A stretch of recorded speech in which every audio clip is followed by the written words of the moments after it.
सो जय जगन्नाथ समस्त को मु आपण पुणी थे वेलकम करुच्चे आउ एक नुआ क्लास को।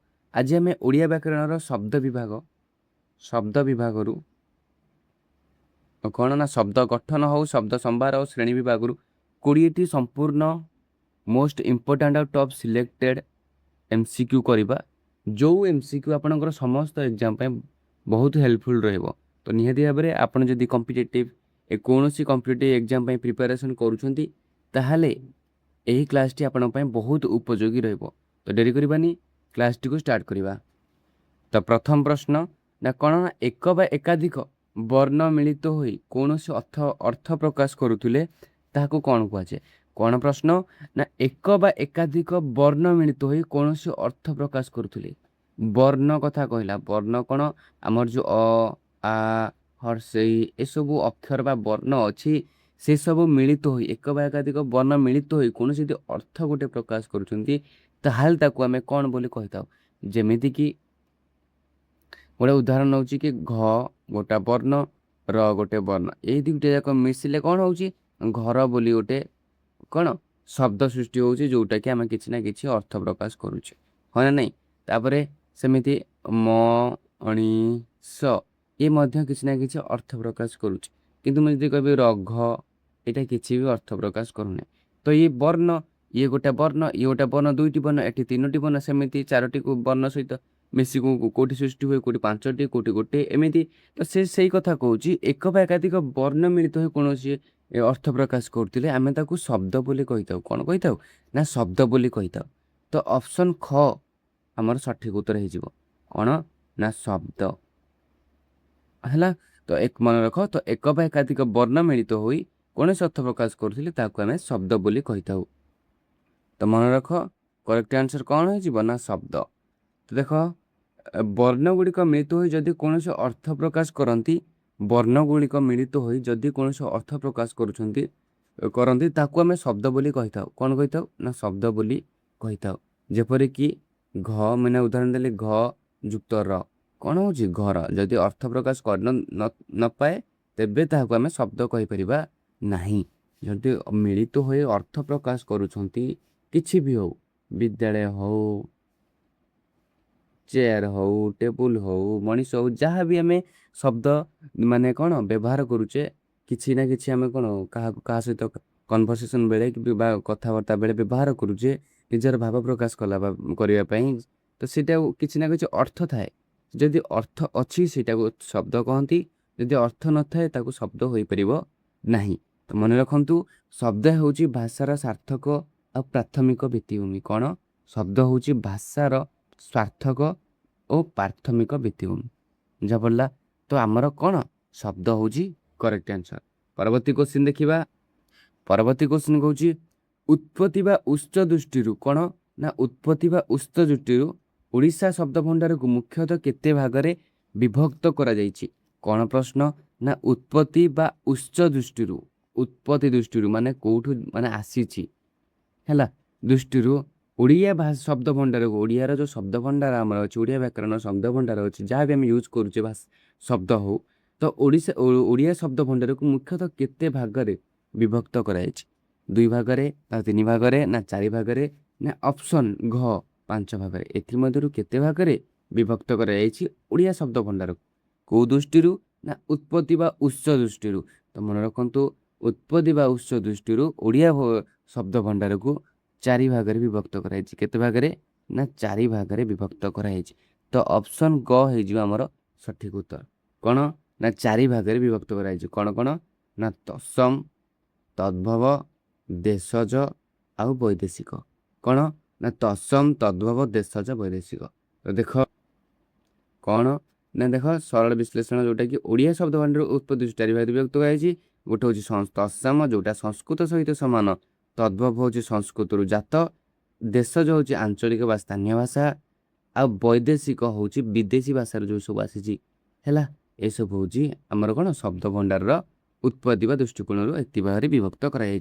तो यह सर्वदा परीक्षार पद्धति अत्यंत गुरुत्वपूर्ण मन रखि था यह सदाबले एग्जाम आसे आप मन तत्सम दुईटी शब्द मन रखिए कि जी आपको पसिबल हो मन रखिए तद्भव किसी ना किसी मन रखिए देशज वैदेशिक है देश जमी आंठू ହେଲା ବୁଝିପାରୁଛନ୍ତି ତ କୁଲା ଏସବୁ କ'ଣ ଆମ ଦେଶଜ ବୈଦେଶିକ ସେମିତି ଅଛି ପେନସିଲ ଏସବୁ କ'ଣ ବାହାର ଭାଷା ତତ୍ସମ ହେଉଛି ସଂସ୍କୃତ ସହିତ ସମାନ ଯେମିତି ଅସ୍ତ ନାହିଁ ନଦୀ ତ ଆଉ ତଦ୍ଭବ କ'ଣ ଯେମିତି ନଦୀ ସଂସ୍କୃତ ହେଲେ ତଦ୍ଭବ ହେଲେ ତାକୁ ଯଦି ଆମେ ତତ୍ସମ କରୁଛେ ତତ୍ସମ କରୁ ଅଛି ତଦ୍ଭବ କରୁଛେ ସେଇଟା ହେଇଯିବ ନଈ ହେଲା ଇଏ ହେଉଛି ଆମର ପାଠ ତ ଓଡ଼ିଆ ଶବ୍ଦ ଭଣ୍ଡାରକୁ ଉତ୍ପତ୍ତି ଦୃଷ୍ଟିକୋଣରୁ 4 ଭାଗରେ ବିଭକ୍ତ କରାଯାଇଛି କେତେ ଭାଗରେ ନା 4 ଭାଗରେ ବିଭକ୍ତ କରାଯାଇଛି ପରବର୍ତ୍ତୀ କ୍ୱେଶ୍ଚିନ୍ ଦେଖିବା 3 ନମ୍ବର ପ୍ରଶ୍ନ ଆପଣଙ୍କର ନା ସଂସ୍କୃତ ଭାଷାରୁ ସୃଷ୍ଟି ହୋଇ ସାମାନ୍ୟ ପରିବର୍ତ୍ତନ ରୂପରେ ଓଡ଼ିଆ ଭାଷାରେ ବ୍ୟବହୃତ ହେଉଥିବା ଶବ୍ଦକୁ କ'ଣ କୁହାଯାଏ କ'ଣ କହିଲା ସଂସ୍କୃତ ଭାଷାରୁ ସୃଷ୍ଟି କହିଛି ନା ସମାନ କହିଛି କ'ଣ କହିଛି ସୃଷ୍ଟି କହିଛି ନା ସଂସ୍କୃତ ଭାଷା ସହିତ ସମାନ କହିଛି ସୃଷ୍ଟି କହିଛି ତ ସଂସ୍କୃତ ଭାଷାର ସୃଷ୍ଟି ହୋଇ ସାମାନ୍ୟ ପରିବର୍ତ୍ତନ ରୂପରେ ଓଡ଼ିଆ ଭାଷାରେ ବ୍ୟବହୃତ ହେଉଥିବା ଶବ୍ଦକୁ କ'ଣ ବୋଲି କୁହାଯାଏ ମନେ ରଖନ୍ତୁ ଯଦି ସମାନ କହିଥାନ୍ତା ସଂସ୍କୃତ ଭାଷା ସହିତ ସମାନ କହିଥାନ୍ତା ଆମେ ଜାଣିଛେ ତତ୍ସମ ଯେଉଁଟାକି ସଂସ୍କୃତ ଭାଷା ସହିତ ସମାନ ତଦ୍ଭବ ଯେଉଁଟାକି ସଂସ୍କୃତ ଭାଷାର ସୃଷ୍ଟି ବା ଜାତ ବା ଉଦ୍ଭବ ତ ସେଇଟା କ'ଣ ନା ତଦ୍ଭବ ମନେ ରହିଲା ତ ସଂସ୍କୃତ ଭାଷାର ସୃଷ୍ଟି ହୋଇ ସାମାନ୍ୟ ପରିବର୍ତ୍ତନ ରୂପରେ ଓଡ଼ିଆ ଭାଷାରେ ବ୍ୟବହୃତ ହେଉଥିବା ଶବ୍ଦକୁ ଆମେ ତଦ୍ଭବ କହିଥାଉ କ'ଣ କହିଥାଉ ତଦ୍ଭବ କହିଥାଉ ଯାହା ପଡ଼ୁଛି ତ ଅପସନ୍ ଖ ଆମର ହୋଇଯିବ ସଠିକ ଉତ୍ତର 3 ନମ୍ବର ପ୍ରଶ୍ନର ଉତ୍ତର କ'ଣ ନା ତଦ୍ଭବ ହେଇଯିବ ତ ଦେଖ ତାର କ'ଣ ଅଛି ସରଳ ବିଶ୍ଳେଷଣ ଯେଉଁଟାକି ତଦ୍ଭବ ଅର୍ଥ ତାହାଠାରୁ ଜାତ ମାନେ କାହାଠାରୁ ଜାତ ନା ସଂସ୍କୃତରୁ ଜାତ ଯେଉଁ ଶବ୍ଦ ଗୁଡ଼ିକ ସଂସ୍କୃତ ଭାଷାରୁ ସୃଷ୍ଟି ହୋଇ ପ୍ରାକୃତ ଅପଭ୍ରଂଶ ବନ୍ଧ ଦେଇ ସାମାନ୍ୟ ପରିବର୍ତ୍ତନ ରୂପରେ ଓଡ଼ିଆରେ ପ୍ରଚଳିତ ହୁଅନ୍ତି ସେଗୁଡ଼ିକୁ ତଦ୍ଭବ କହନ୍ତି ମନେ ରହିଲା ତଦ୍ଭବ ହେଉଛି ତତ୍ ମାନେ ସଂସ୍କୃତ ଭବ ମାନେ ଉତ୍ପନ୍ନ କାହାଠାରୁ ଉତ୍ପନ୍ନ ନା ସଂସ୍କୃତ ଭାଷାରୁ ଉତ୍ପନ୍ନ ସଂସ୍କୃତ ଶବ୍ଦରୁ ଉତ୍ପନ୍ନ ହେଲା ତ ଏଇଟା କ'ଣ ହେଇଯିବ ନା ତଦ୍ଭବ ହେଇଯିବ ଆମର ସଠିକ ଉତ୍ତର ତ କ'ଣ ହେଇଯିବ ଉତ୍ତର ନା ତଦ୍ଭବ ହେଇଯିବ ସଠିକ ଉତ୍ତର ପରବର୍ତ୍ତୀ କ୍ୱେଶ୍ଚିନ୍ ଦେଖି 4 ନମ୍ବର ପ୍ରଶ୍ନ ଆପଣଙ୍କର ନା ନିମ୍ନଲିଖିତ ଶବ୍ଦ ଗୁଡ଼ିକ ମଧ୍ୟରୁ କେଉଁଟି ଏକ ତତ୍ସମ ଶବ୍ଦ ନିମ୍ନଲିଖିତ ଶବ୍ଦ ଗୁଡ଼ିକ ମଧ୍ୟରୁ କେଉଁଟି ଏକ ତତ୍ସମ ଶବ୍ଦ ତତ୍ସମ ମାନେ ସଂସ୍କୃତ ତତ୍ ସହିତ ସମାନ ମାନେ ସଂସ୍କୃତ ସହିତ ସମାନ କ'ଣ ନା ଆକାଶ ଆପଣଙ୍କର ପ୍ରଶ୍ନ ଅପସନ୍ ଅଛି ଆକାଶ ନା ହାତ ନା ଗୋଡ଼ ନା ଚେୟାର ଏଥିମଧ୍ୟରୁ କେଉଁଟା ଯେଉଁଟାକି କ'ଣ ନା ତତ୍ସମ ଶବ୍ଦ ଅଟେ ତ ମନେ ରଖନ୍ତୁ ହାତ ତ ହେବ ନାହିଁ ହାତ ହେଉଛି ହସ୍ତରୁ ଆଇଛି ଯେଉଁଟାକି ହାତ କେଉଁଠୁ ଆମର ହସ୍ତ ନାହିଁ ତ ଆମର ଏଇଟା ତଦ୍ଭବ ହେଇଯିବ ହେଲା ଗୋଡ଼ ହେବ ନାହିଁ ଦେଶଜ ଚେୟାର ହେଇଯିବ ଆମର ବୈଦେଶିକ ତ ଇଂଲିଶ ୱାର୍ଡ଼ଟା ନା ଚେୟାର ତ ମନେ ରଖନ୍ତୁ ଆକାଶ ହେଇଯିବ ଆମର ତତ୍ସମ ଶବ୍ଦ କ'ଣ ଆକାଶ ହେଇଯିବ ତତ୍ସମ ଯେଉଁ ଶବ୍ଦ ଯେଉଁଟାକି ସଂସ୍କୃତ ସହିତ ସମାନ ନିହାତି ଭାବରେ ଅପସନ୍ କ ଆମର ହେଇଯିବ ସଠିକ ଉତ୍ତର କ'ଣ ଅପସନ୍ କ ଆକାଶ ହେଉଛି ତତ୍ସମ ଶବ୍ଦର ଗୋଟେ ଉଦାହରଣ କ'ଣ ହେଇଗଲା ନା ଆକାଶ ହେଉଛି ସଠିକ ଉତ୍ତର ତତ୍ସମ ଶବ୍ଦର ଅର୍ଥ ସଂସ୍କୃତ ସହିତ ସମାନ ତତ୍ସମର ଅର୍ଥ କ'ଣ ସଂସ୍କୃତ ସହିତ ସମାନ ତସ୍ ଯୁକ୍ତ ସମ ଆକାଶ ହେଉଛି ସଂସ୍କୃତ ଭାଷାର ଏକ ଅବିକଳ ଶବ୍ଦ ଯାହା ଓଡ଼ିଆରେ ସେହିପରି ବ୍ୟବହୃତ ହୁଏ ଆକାଶ ହେଉଛି ସଂସ୍କୃତ ସହିତ ପୁରା ଅବିକଳ ଶବ୍ଦ ଯେଉଁ କିଛି ବି ପରିବର୍ତ୍ତନ ନ ଘଟି ସେଇଟା କ'ଣ ଓଡ଼ିଆ ଭାଷାରେ ବ୍ୟବହୃତ ବା ଓଡ଼ିଆ ଶବ୍ଦ ସେ ଗୋଟେ ହେଉଛି ତ ହାତ ହେଉଛି ତଦ୍ଭବ ଗୋଡ଼ ହେଉଛି ଦେଶଜ ଆଉ ଚେୟାର ହେଉଛି ବୈଦେଶିକ ଶବ୍ଦ ତ ମନେ ରଖନ୍ତୁ ଯେମିତିକି ନଦୀ ଗୋଟେ ହେଲା ଯଦି ଆମେ ତଦ୍ଭବ କରିବା ନଈ ହେଇଯିବ ସୂର୍ଯ୍ୟ ଗୋଟେ ଚନ୍ଦ୍ର ଆକାଶ ଆଦି ଶବ୍ଦ ଗୁଡ଼ିକ ତତ୍ସମ ଶବ୍ଦ ଅଟନ୍ତି କେଉଁ ଶବ୍ଦ ଅଟନ୍ତି ନା ତତ୍ସମ ଶବ୍ଦ ଅଟନ୍ତି ତ ନିହାତି ଭାବରେ ଆକାଶ ହେଇଯିବ ଆମର ସଠିକ ଉତ୍ତର କ'ଣ ଆକାଶ ହେଉଛି ଏକ ତତ୍ସମ ଶବ୍ଦ ପରବର୍ତ୍ତୀ କ୍ୱେଶ୍ଚିନ୍କୁ ଯିବା 5 ନମ୍ବର ପ୍ରଶ୍ନ ନା ଅଗ୍ନି ଶବ୍ଦରୁ ସୃଷ୍ଟି ହୋଇଥିବା ନିଆଁ କେଉଁ ପ୍ରକାର ଶବ୍ଦ ଅଗ୍ନି ଶବ୍ଦରୁ ସୃଷ୍ଟି ହୋଇଥିବା ନିଆଁ କେଉଁ ପ୍ରକାର ଶବ୍ଦ ଆମେ ଏବେ ପଢ଼ିଲେ ତତ୍ସମ ହେଉଛି ତତ୍ ସହିତ ସମାନ କିଛି ପରିବର୍ତ୍ତନ ଘଟେ ନାହିଁ କିନ୍ତୁ ତଦ୍ଭବରେ ତାଠୁ ଜାତ ମାନେ ସଂସ୍କୃତରୁ ଜାତ ବା ସଂସ୍କୃତରୁ ଉଦ୍ଭବ ଆଉ କିଛି ପରିବର୍ତ୍ତନ ହୋଇଥାଏ ତ ଅଗ୍ନି ହେଉଛି ଗୋଟେ ସଂସ୍କୃତ ଶବ୍ଦ ଯେଉଁଟାରୁ ଆମେ ସୃଷ୍ଟି ହୋଇଛି କ'ଣ ନିଆଁ ଯେଉଁଟାକି ଗୋଟେ ତଦ୍ଭବ ହେବ ଏଇଟା କ'ଣ ତଦ୍ଭବ ହେବ ତ ଅପସନ୍ ଗରେ ଅଛି ତଦ୍ଭବ ତ ଅପସନ୍ ଗ ହେଇଯିବ ଆମର ସଠିକ ଉତ୍ତର କ'ଣ ନା ଅଗ୍ନି ଶବ୍ଦ ସୃଷ୍ଟି ହୋଇଥିବା ନିଆଁ ହେଉଛି ଏକ ତଦ୍ଭବ ଶବ୍ଦ କେଉଁ ଶବ୍ଦ ନା ତଦ୍ଭବ ଶବ୍ଦ ତ ପରବର୍ତ୍ତୀ ଦେଖିବା ମନେ ରଖ ସରଳ ବିଶ୍ଳେଷଣ ଯେଉଁଟାକି କ'ଣ ନା ତଦ୍ଭବ ଶବ୍ଦର ଅର୍ଥ ହେଉଛି ତାହାଠାରୁ ଜାତ ସଂସ୍କୃତ ଶବ୍ଦ ଅଗ୍ନି ପ୍ରାକୃତ ଭାଷା ବା ମଧ୍ୟ ଦେଇ ପରିବର୍ତ୍ତିତ ହୋଇ ଓଡ଼ିଆ ଭାଷାରେ ବ୍ୟବହୃତ ହୁଏ ତ ଏଇଟା ହେଉଛି ଗୋଟେ ସଂସ୍କୃତ ଭାଷା ତତ୍ସମ ହେଲା ତ ଏଇଟା ହେବ ଆମର ନିଆଁ ନିଆଁ ହେଉଛି ଗୋଟେ କ'ଣ ଓଡ଼ିଆ ଭାଷାରେ ଆମେ ବ୍ୟବହୃତ କରୁଛେ। ତ ସଂସ୍କୃତ ସହ ସମାନ ଥିଲେ ତତ୍ସମ କିନ୍ତୁ ବିକୃତ ବା ପରିବର୍ତ୍ତନ ଘଟି ଯଦି ଆମେ ମାନେ ତାକୁ ବ୍ୟବହାର କରୁଛେ ତ ସେଇଟାକୁ ଆମେ ତଦ୍ଭବ ବୋଲି କହିଥାଉ। ତ ନିହାତି ଭାବରେ ଏଇଟା କ'ଣ ତଦ୍ଭବ ହେଇଯିବ। ପରବର୍ତ୍ତୀ କ୍ୱେଶ୍ଚିନ୍କୁ 6 ନମ୍ବର ପ୍ରଶ୍ନ, ଯେଉଁଟାକି ଓଡ଼ିଶାର ଆଦିବାସୀ ଓ ସ୍ଥାନୀୟ ଲୋକଙ୍କ ମୁଖରୁ ସୃଷ୍ଟି ହୋଇଥିବା ଆଞ୍ଚଳିକ ଶବ୍ଦକୁ କ'ଣ ବୋଲି କୁହାଯାଏ? କ'ଣ ପ୍ରଶ୍ନ? ଓଡ଼ିଶାର ଆଦିବାସୀ ଓ ସ୍ଥାନୀୟ ଲୋକଙ୍କ ମୁଖରୁ ସୃଷ୍ଟି ହୋଇଥିବା ଆଞ୍ଚଳିକ ଶବ୍ଦକୁ କ'ଣ ବୋଲି କୁହାଯାଏ? ଆମେ ଚାରି ପ୍ରକାର ଦେଖିଲେ ଉତ୍ପତ୍ତି ଦୃଷ୍ଟିରୁ ତତ୍ସମ, ତଦ୍ଭବ, ଦେଶଜ, ବୈଦେଶିକ। ତତ୍ସମ ତ ଜାଣିଲେ ସଂସ୍କୃତ ଶବ୍ଦ ସହିତ ସମାନ, ପରିବର୍ତ୍ତନ ଘଟି ନାହିଁ। ତଦ୍ଭବ ହେଉଛି ପରିବର୍ତ୍ତନ ଘଟି ଏଇଟା ବ୍ୟବହୃତ ହୁଏ। ତଦ୍ଭବ ସଂସ୍କୃତ ଭାଷାରୁ ଜାତ, ଦେଶ ହେଉଛି ଆମର ଲୋକାଲ ଭାଷା, ଆଉ ବୈଦେଶିକ ହେଉଛି ବାହାର ଭାଷା। ଲୋକାଲ ଭାଷା ମାନେ ସେଥିରୁ ଆଦିବାସୀ ଭାଷା ଅଛି, ହେଲା, ସ୍ଥାନୀୟ ଭାଷା ସ୍ଥାନୀୟ ଲୋକମାନଙ୍କର ଭାଷା ଅଛି। ତ କ'ଣ ହେଇଯିବ ନା ଓଡ଼ିଆ ଭାଷା, ମନେ ରଖ, ଓଡ଼ିଶାର ଆଦିବାସୀ ଓ ସ୍ଥାନୀୟ ଲୋକଙ୍କ ମୁଖରୁ ସୃଷ୍ଟି ହୋଇଥିବା ଆଞ୍ଚଳିକ ଶବ୍ଦକୁ ଆମେ କ'ଣ ବୋଲି କହିଥାଉ? ଦେଶଜ ଶବ୍ଦ କହିଥାଉ। କେଉଁ ଶବ୍ଦ? ନା ଦେଶଜ ଶବ୍ଦ କହିଥାଉ। ତ ଅପସନ୍ କ ହେଇଯିବ ଆମର ସଠିକ ଉତ୍ତର। କ'ଣ? ନା ଅପସନ୍ କ ହେଇଯିବ ଆମର ସଠିକ ଉତ୍ତର। ଦେଖ ତାର ସରଳ ବିଶ୍ଳେଷଣ କ'ଣ? ନା ଆମ ଦେଶର ବା ଭୂଖଣ୍ଡର ପ୍ରାକୃତିକ ପରିବେଶରେ ବସବାସ କରୁଥିବା ଆଞ୍ଚଳିକ ଓ ଆଦିବାସୀ ଶବ୍ଦକୁ ଦେଶଜ ଶବ୍ଦ କହିଯାଏ। କ'ଣ? ଦେଶରୁ ଜାତ, ଯେଉଁଟାକି ଆମ ଦେଶରୁ ବାହାରିଛି। ବୁଝାପଡ଼ୁଛି? ବାହାରୁ ଆସିନି କି କୌଣସି ସଂସ୍କୃତ ସହିତ ସମାନ ନୁହଁ କି ସଂସ୍କୃତରୁ ଆସିନାହିଁ, ଆମ ଦେଶରୁ ଯେଉଁ ସବୁ ଶବ୍ଦ ଆସିଛି ତ ଆମେ ତାକୁ କ'ଣ କହୁଛୁ? ନା ଦେଶଜ ଶବ୍ଦ କହିଥାଉ। ତ ଏହାର ସଂସ୍କୃତ ମୂଳ ନଥାଏ, ହେଲା। ତ ଆମର ଏଠି ଲୋକାଲ ଭାଷା ନା ସଂସ୍କୃତ ମୂଳ କୁଆଡ଼ୁ ଆସିବ? ତ ଏଇଟା ହେଉଛି ଦେଶଜ ଶବ୍ଦ। ଅପସନ୍ କ ହେଇଯିବ ସଠିକ ଉତ୍ତର। ଦେଶଜ ଶବ୍ଦ ଗୁଡ଼ିକ ମୁଖ୍ୟତଃ କନ୍ଥ ଓଡ଼ିଆ ଭାଷାରୁ ଉଦ୍ଧୃତ। ମନେ ରହିଲା? ତ ଆମ ଦେଶର ଲୋକାଲ ଭାଷାକୁ ଆମେ ଦେଶରୁ ଯେଉଁ ଶବ୍ଦ ଆସେ, ଦେଶରୁ ଜାତ, ସେଟା ହେଉଛି ଦେଶଜ ଭାଷା। ପରବର୍ତ୍ତୀ କ୍ୱେଶ୍ଚିନ୍କୁ ଯିବା। 7 ନମ୍ବର ପ୍ରଶ୍ନ ଆପଣଙ୍କର, ଅଟା, ଚାଉଳ, ଟୋକେଇ। କ'ଣ? ନା ଅଟା, ଚାଉଳ, ଟୋକେଇ ଏହି ଶବ୍ଦ ଗୁଡ଼ିକ କେଉଁ ଶ୍ରେଣୀର ଅନ୍ତର୍ଭୁକ୍ତ? ଆମର ଯେଉଁ ଅଛି ତତ୍ସମ ନା ତଦ୍ଭବ ନା ଦେଶଜ ବୈଦେଶିକ। ଅଟା, ଚାଉଳ, ଟୋକେଇ ଏହି ଶବ୍ଦ ଗୁଡ଼ିକ କେଉଁ ଶ୍ରେଣୀର ଅନ୍ତର୍ଗତ? ତଦ୍ଭବ ନୁହଁ, ଦ୍ରାବିଡ଼ ମଧ୍ୟ ନୁହଁ, ଜାବନିକ ନୁହଁ, କ'ଣ ହେଇଯିବ? ଏ ହେଉଛି ଆମ ଲୋକାଲ ଭାଷା। ଯେମିତି ଅଟା କହୁଛେ, ଚାଉଳ କହୁଛେ, ଟୋକେଇ କହୁଛେ, ଏ ଆମର ଆଞ୍ଚଳିକ ଭାଷା। ତ ଏଇଟା କ'ଣ ହେଇଯିବ? ଦେଶଜ ଭାଷା ହେଇଯିବ। ତ କ୍ୱେଶ୍ଚିନ୍ 7ର ପ୍ରଶ୍ନ 7ର ଉତ୍ତର କ'ଣ ହେଇଯିବ? ଅପସନ୍ ଖ ଦେଶଜ ହେଇଯିବ ସଠିକ ଉତ୍ତର। ଦେଖ ତାର ସରଳ ବିଶ୍ଳେଷଣ। ତ ଅଟା, ଚାଉଳ, ଟୋକେଇ, ହେଲା, କୁଲା, ହାଣ୍ଡି ପରି ଶବ୍ଦ ଗୁଡ଼ିକ ଆମର ପାରମ୍ପରିକ ବା ଆଦିବାସୀ ସଂସ୍କୃତରୁ ଜାତ ଆଞ୍ଚଳିକ ଦେଶଜ ଶବ୍ଦ ଶ୍ରେଣୀର ଅଟନ୍ତି। କ'ଣ? ନା ଅଟା, ଚାଉଳ, ଟୋକେଇ, କୁଲା, ହାଣ୍ଡି ପରି ଶବ୍ଦ ଗୁଡ଼ିକ ଆମର ପାରମ୍ପରିକ ଓ ଆଦିବାସୀ ସଂସ୍କୃତରୁ ଜାତ ହୋଇ ଆଞ୍ଚଳିକ ଦେଶ ଶବ୍ଦ ଶ୍ରେଣୀର ଅନ୍ତର୍ଭୁକ୍ତ। ତ ଇଏ ଆମ ଆଞ୍ଚଳିକ ଭାଷା, ଆମ ଦେଶରୁ ଜାତ ହୋଇଛି ଏ ଭାଷା। ତ କ'ଣ ହେଇଯିବ ଏଇଟା? ତ ଦେଶଜ ଭାଷା ହିଁ ହେବ। ଦେଶଜ ଶବ୍ଦ ଗୁଡ଼ିକ କୌଣସି ନିର୍ଦ୍ଦିଷ୍ଟ ବ୍ୟାକରଣର ଉତ୍ସ ନଥାଏ।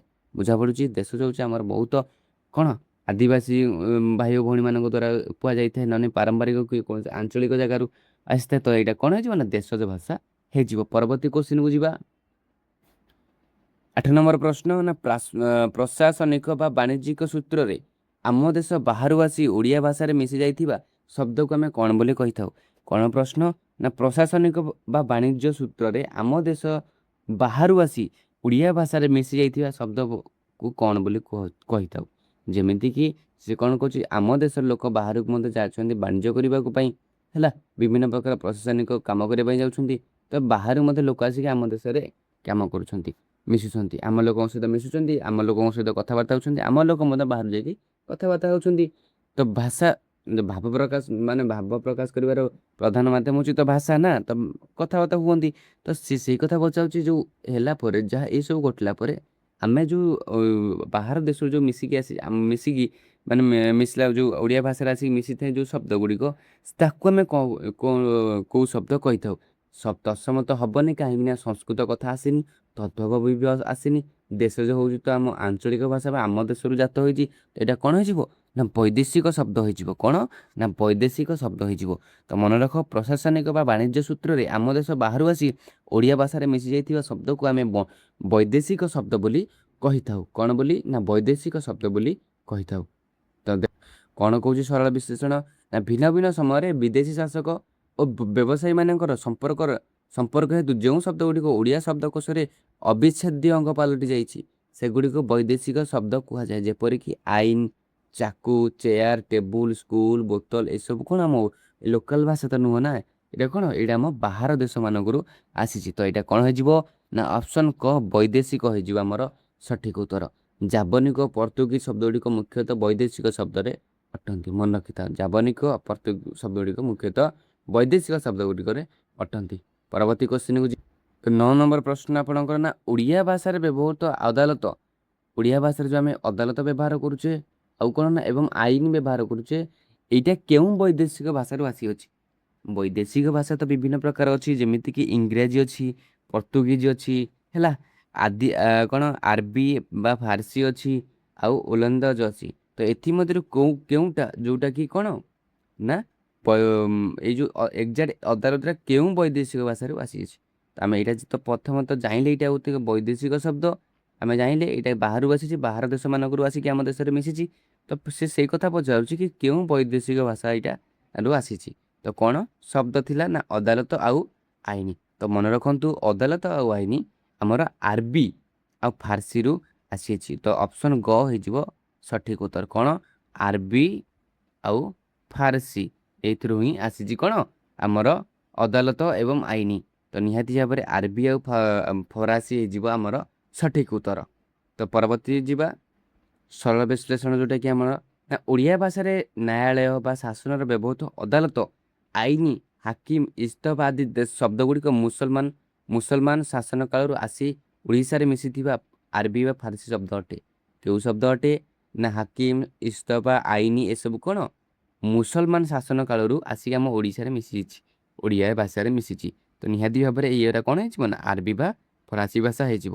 ଆଇନ ଶୃଙ୍ଖଳା ବିଷୟରେ ଅଧିକାଂଶ ଶବ୍ଦ ଜାବନିକ ଅଟେ। ମନେ ରହିଲା କୋଉଟେ ନା ଜାବନିକ ଅଟେ। ନିହାତି ଭାବରେ ଆରବୀ ଆଉ ଫାର୍ସି ହେଇଯିବ ଆମର ସଠିକ୍ ଉତ୍ତର। ପରବର୍ତ୍ତୀ ପ୍ରଶ୍ନକୁ ଯିବା। ପ୍ରଶ୍ନ 10 ଆପଣଙ୍କର ନା ଓଡ଼ିଆ ଶବ୍ଦ ବାଲ୍ଟି, ଫିତା, ଆଲମାରି ଏଗୁଡ଼ିକ କେଉଁ ବୈଦେଶିକ ଶବ୍ଦର ଉଦାହରଣ? ଆମେ ଜାଣିଲେ ବାଲ୍ଟି, ଫିତା, ଆଲମାରି ଏସବୁ କ'ଣ ନା ଏ ହେଉଛି ଗୋଟେ ବୈଦେଶିକ ଶବ୍ଦ। ବୈଦେଶିକ ଶବ୍ଦମାନଙ୍କର ଉଦାହରଣ ସେ ସେଇ କଥା ପଚାରୁଛି କେଉଁ ବୈଦେଶିକ ଶବ୍ଦର ଏଇଟା ଆସିଅଛି।